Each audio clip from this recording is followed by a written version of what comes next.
Om Shanti.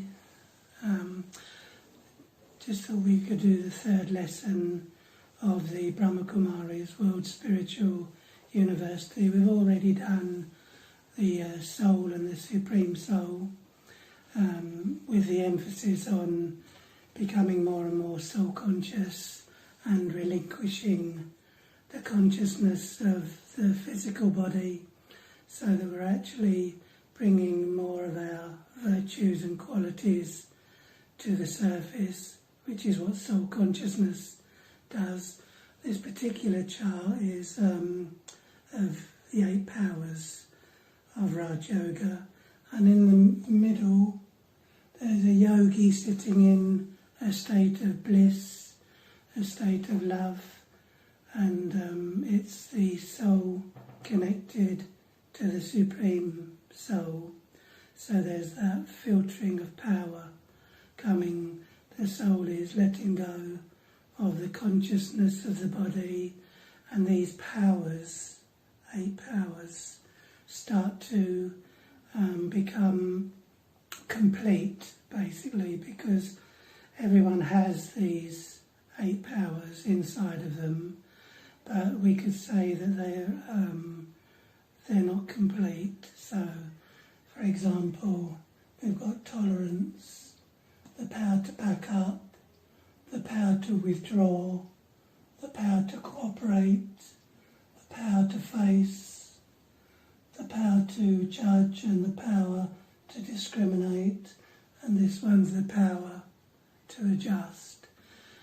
Of course, everyone does have these powers, but what happens is that when we try to accommodate the situations and circumstances of the outside world, is we only have so much accommodation power, or we have only so much tolerance power, and we're only able to be cooperative to certain degrees.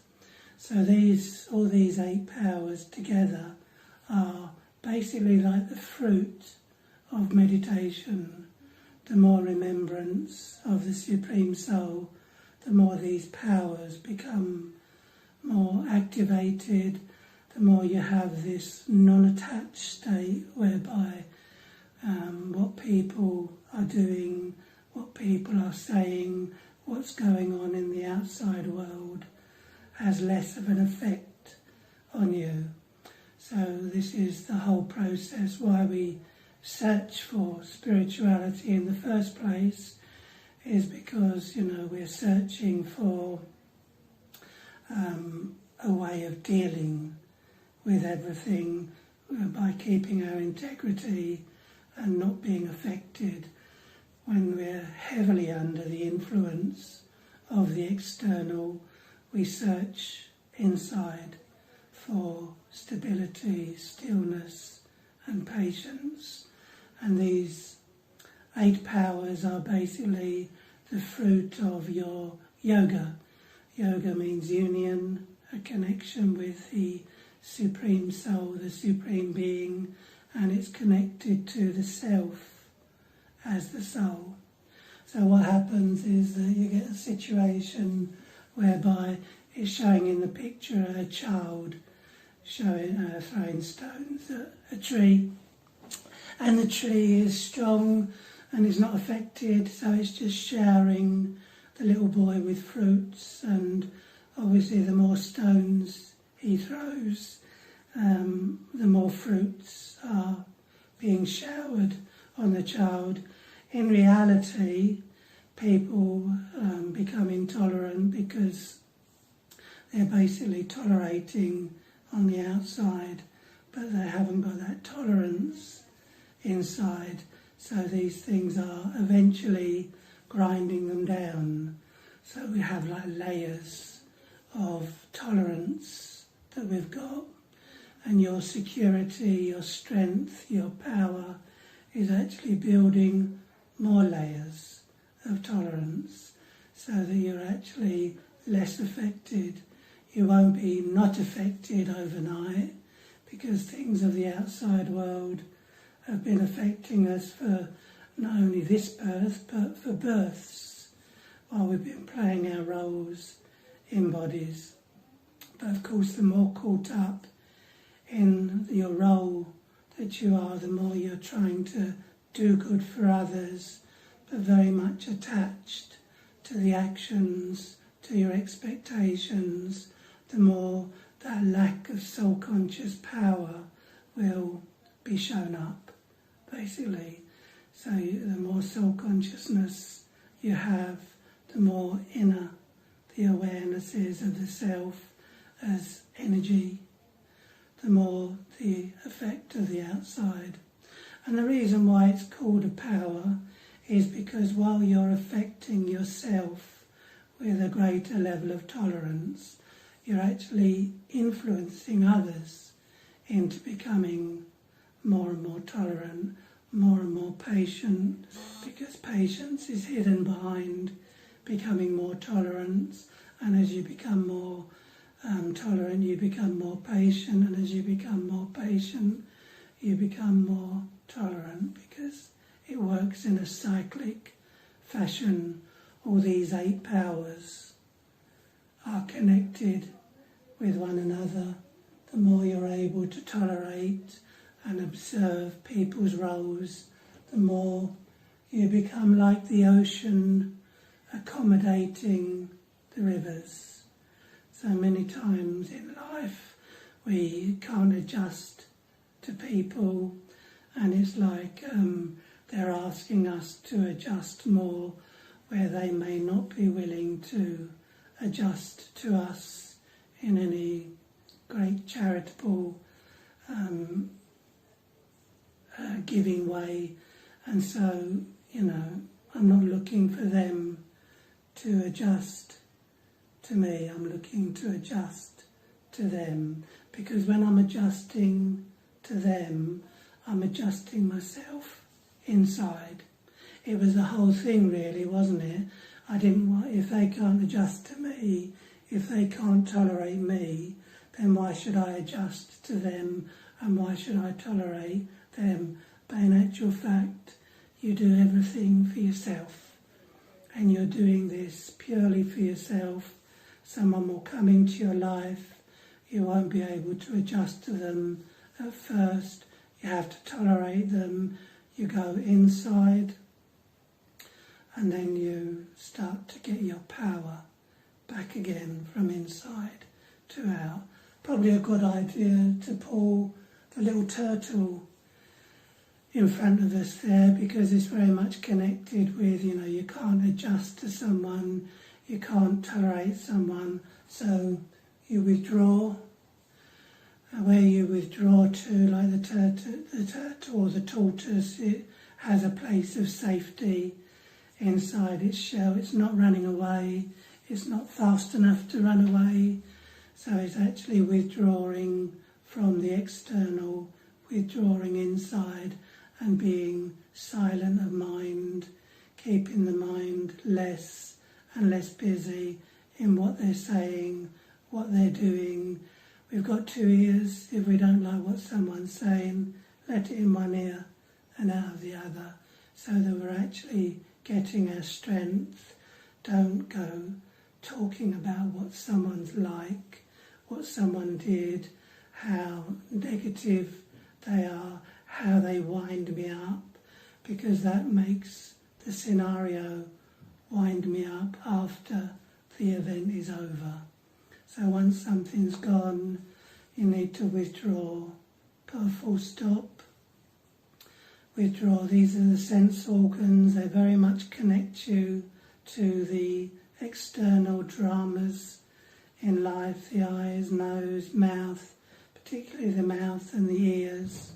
So you can actually, rather than switch on more to it, you can switch off and be yourself, the non-role self, the non-form self, the being of light, the eternal being, which is, you should be practicing in your meditation as much as possible, that I am a peaceful soul using these sense organs, that I am not in bondage to these sense organs. I use them when I wish, and I withdraw from them when I wish. They're mine to use, they're not using me. So when people get caught up in the drama, they are basically being caught up by their sense organs, so they'll speak without thinking, they'll, even we start to think before thinking, before when we even see them, we know what their negative sanskars are, their negative personality traits are, so you're well protected. 2 minutes of meditation, of being the soul separate to the limbs of the body, and observe them, stay in a state of withdrawal.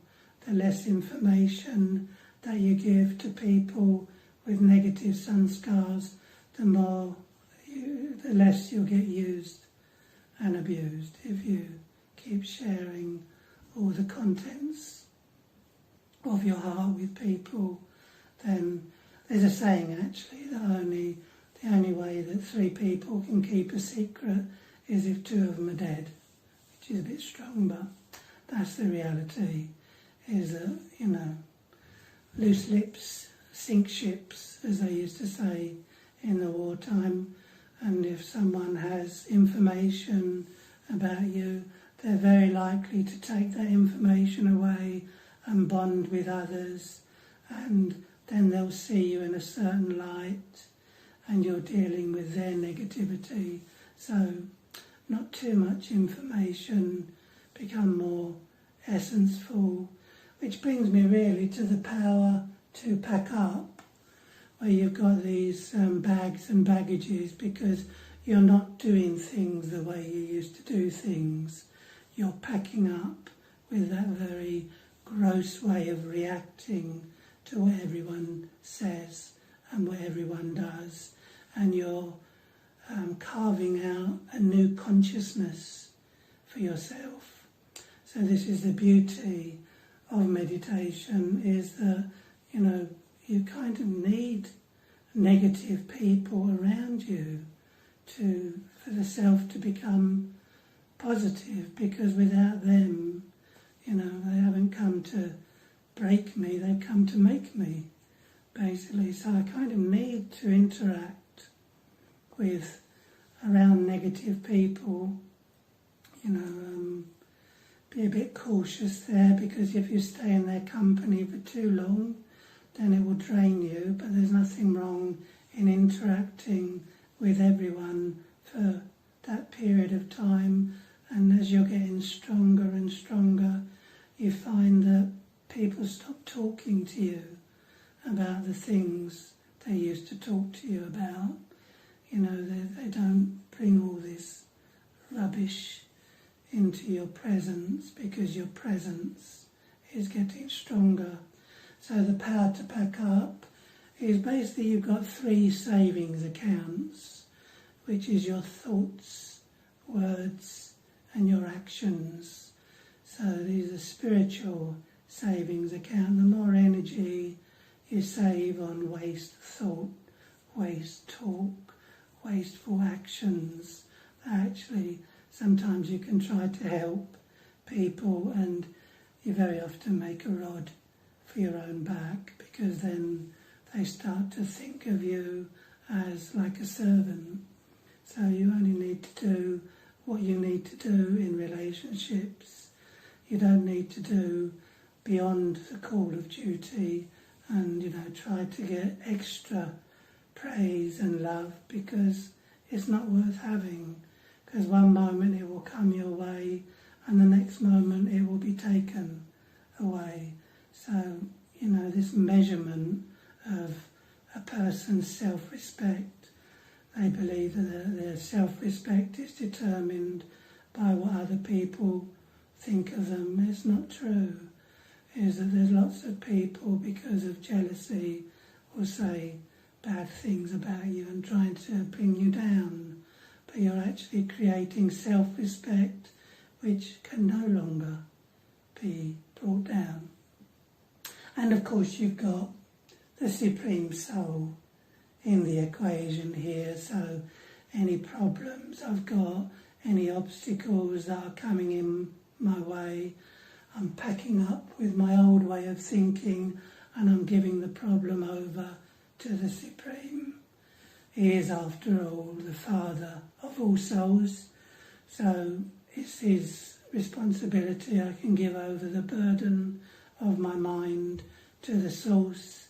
My mind becomes clear and the answer starts to filter through purely because I did things in a different way. I no longer did it in a reactionary way. I started to pause before I spoke, take a moment,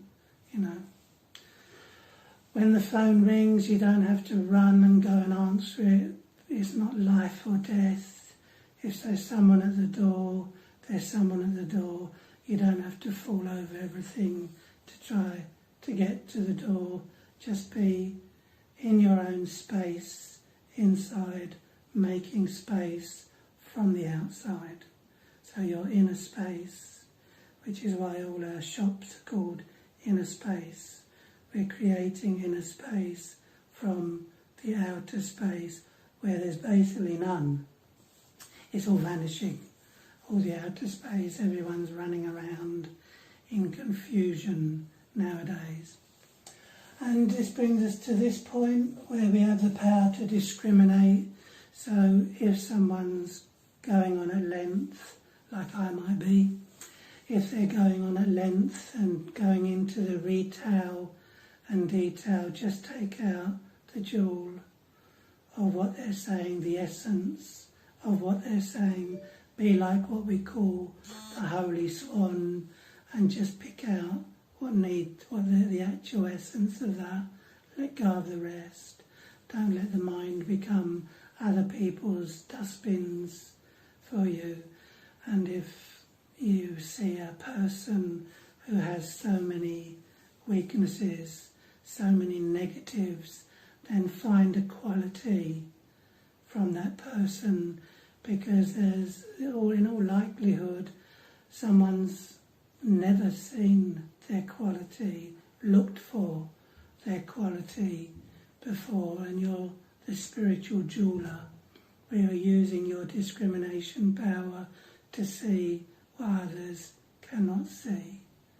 That's the whole thing about using the third eye, which is a deeper state of understanding, is that you're finding the jewel amongst the dust.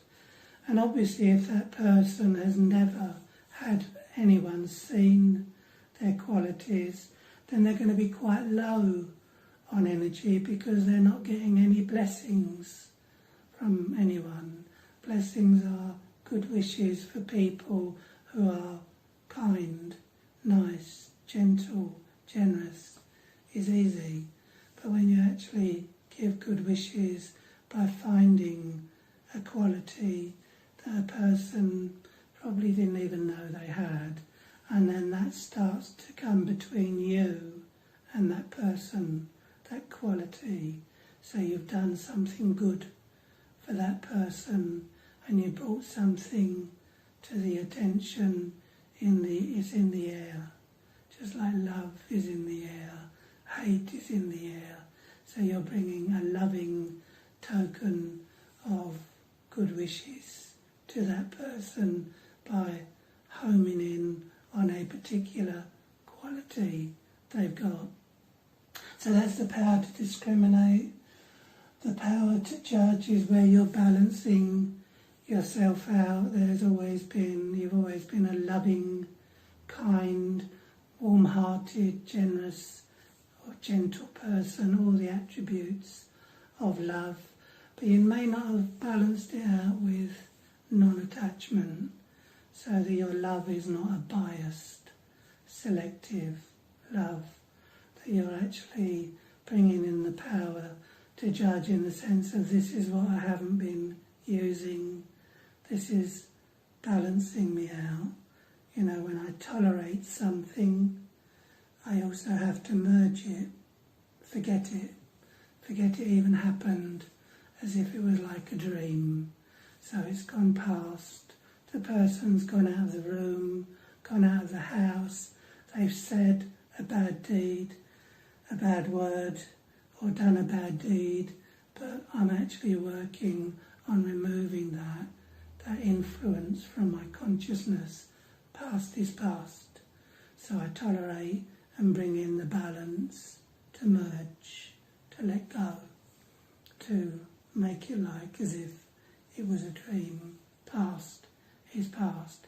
Remember, anyone that says anything bad to you has to face their own karmic account. Your karmic account is separate to their karmic account. My karmic account is separate to your karmic account. If I give you sorrow and you don't take that sorrow, then it's left with me. So that's my account. And because I've given that sorrow, other people, I'll go out into the big old world and someone will give me that sorrow and I'll take it because I'm giving it. If you're giving out sorrow, you'll also develop a consciousness to take sorrow as well. People don't realise this. They think that they're taking it, they're giving it, they're getting rid of it, but they're also creating a state where they go hither and thither and they take sorrow. Balancing yourself out with love and law. You know, you can be very loving, but you can kill people with kindness, and you can, they call it smother love, and sometimes you need the law to say, no, I'm doing this much, but no more than that. Which brings us back up to the power to face, really, as well, because the power to face works hand in hand in this. You're confronting your own weaknesses, really, because when you were loving, you got used and abused, felt like a servant, kept it inside, chewed on it, it built up like a pressure cooker, and eventually the pressure cooker will burst. But now you're actually facing your demons, you're facing up to the lack of balance that you had. There may have been a lot of humility, but there may not have been the balance of self-respect. So you're developing a power to be able to face everything. And there's a beautiful thing about the power to face is it's like becoming a lion, and there's a flame there, and the lion's actually becoming more powerful. Everything that's in front of the lion is becoming stronger and stronger. And what happens is that if you make every over-dramatic situation very small and make it into like a cotton ball, you know, like a mustard seed from a huge oak tree or a mountain, but bring it right down to, it's a very small thing. This thing, rather than making something small into big or something big into bigger. See, the whole thing about the coronavirus is that people are feeling the fear. They're actually adding to it. The mind exaggerates everything and makes everything into a mountain, especially with the what if. You know, the what if is doesn't allow you to be in an observation state. And within the word observation or observer, there's a server. So the more you're an observer to things that everyone's making big, then it starts to become small and starts to have a new perspective, a new dimension to it, to such a point where the biggest and worst things can happen to you, but they're no longer staying inside of you, because everything is becoming like water off a duck's back. So you're dealing with the problems, you're protecting yourself against the viruses and following the guidelines of safety, but you're actually remaining safe here from over-elaborating everything, imagining the worst that can possibly happen. Because if you imagine it long enough, then eventually it can manifest. You know, they say that what you fear, you attract. So therefore, no fear, no attraction. So this is the power to face. Also, when you leave your physical body, the soul doesn't die, so there's no such thing as death. So death is just an illusion. A person can die every day of their life if they're losing enthusiasm for life. So dying is really a state of mind. A person can feel they're dead by the age of 20 because there's no enthusiasm there's no aim, there's no target, there's no joy, all the enthusiasm and zeal has died a death. So really they're dead. The light's on, but no one's in. So this is the power to face. And last but not least is the power of cooperation. It's basically showing fingers supporting a mountain of sorrow. And really, because you're cooperating, you're inside, you're cooperating with your powers. Basically, you're using your powers in a unified way. Before, we were in chaos inside, so there was no inner cooperation. The operation was not co with all your other powers, and now the operation is co, because you're in the company of all your powers, using all your powers. The powers were a bit rusty because they hadn't been used.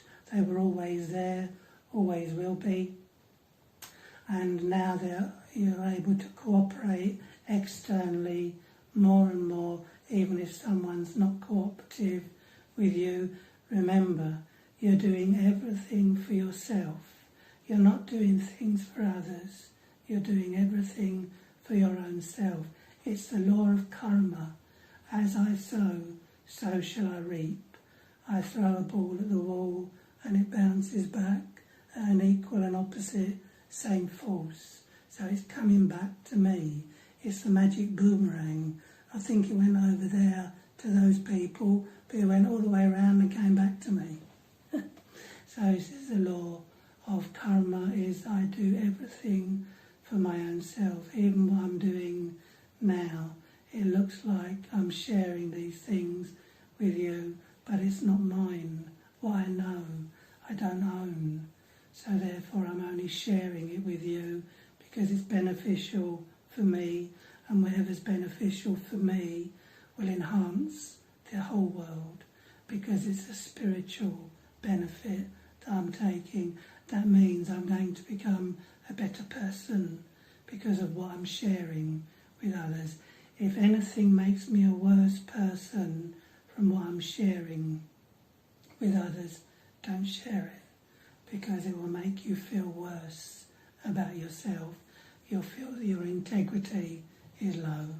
So if everyone was to do just their little bit, just one finger, the mountain of sorrow will be lifted. It doesn't need every soul of the earth. It doesn't need all 7.5 billion. It only needs the soul's attention, where the attention is meant to come from. Whoever that is, who's ever taking this on board, and whoever does it, is the ones that will get the benefit, and they're the ones that are needed for the process of lifting up the mountain of sorrow. I don't have to worry about everyone knowing about what we know. I just need to put it out there, and it will find the people that it's meant to find. And it's not just me, it's you, it's me, it's every person that's studying a deeper level of spirituality. They're bringing everyone that's necessary for the mountain of sorrow into a global cooperative state of consciousness. And really, when you think about the bigger picture of what you're doing, then all the little things where we have to cooperate with others when they're not being very cooperative seem very small compared to the task of world upliftment, world liberation from a state of sorrow. That's basically God's role, but it enables me to claim a little bit of pie for myself. So we do some meditation. Now I think that's all the 8 powers. The 8 powers are a lotus flower, because the lotus stands above the mud. It's not running away from the mud, it hasn't got any legs. It stays in the mud but is unaffected by the mud. And now we're doing meditation.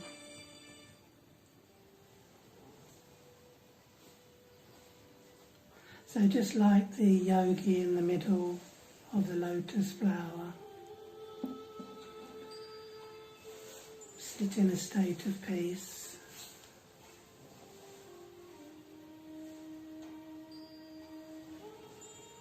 Become separate from the world outside, the sights and the sounds and the news of the outside world.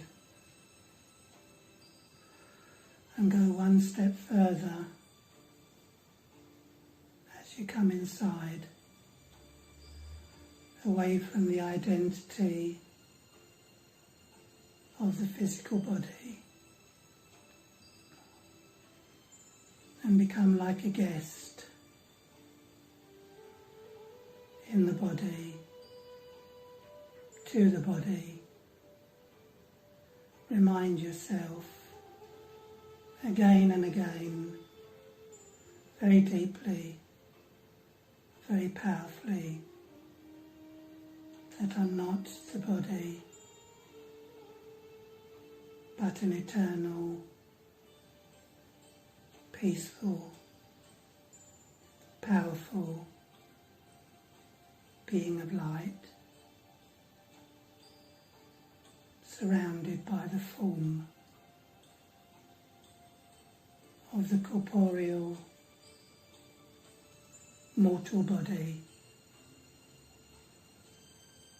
Center yourself on the point of power, the point of light.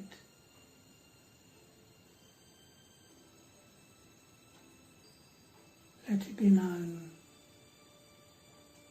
that problems are in the outside world. They're not in my inner space. I exist in the eye of the storm. And no matter how bad the storm becomes, whether I know it or not, whether I realise it or not, nothing is happening to me, because I am eternally in a different dimension to matter, in the eye of the storm. I sit in a place where God has sat all along, detached and loving from the field of action. The role that I play has been set aside, like hanging a suit or a dress in the wardrobe. And I am with the source of peace, the source of love, focusing my attention with great determination to become God's love once more. I had God's love. I set it aside, and now I'm in remembrance of that love, so that I may have that love.